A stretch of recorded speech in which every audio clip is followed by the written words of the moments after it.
Градоначалникот на општина Виница Ибица Димитров денеска со отчет го заокружи тригодишното практицирање на власта, при што, како што рече, се задржа на поголем дел од реализираните проекти во сите сегменти од работењето и неговите надлежности.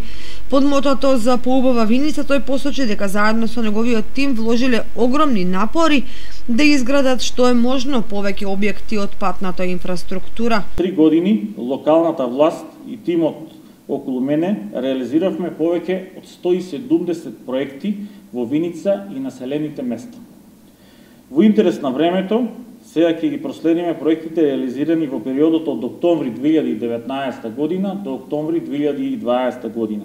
Како прв проект извоен нови димензии на проширување од 1 метар и нов асфалт доби една од најфреквентните сообраќајници, патот Виница село Градец, инвестиција вредна 2.600.000 денари.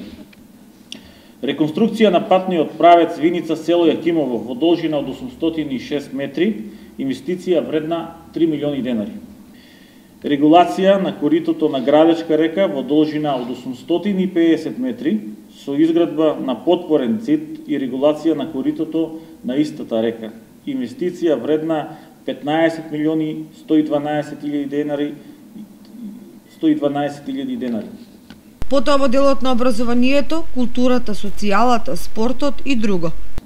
Заменета кровната конструкција во основното училиште Гоце Делчев во Виница со изолација и заштитна фолија, инвестиција вредна 9.320.000 денари.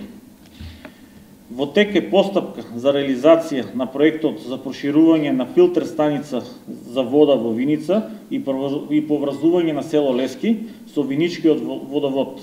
Извршени се повеќе зафати на градскиот стадион во Виница со цел фудбалскиот клуб Слога 1934 да може да се надпреварува во втората македонска фудбалска лига Исток. На крајот градоначалникот Димитров најави дека во последната година од тековниот 4-годишен мандат ќе се посвети на решавање на неколку крупни проекти како што е градскиот пазар.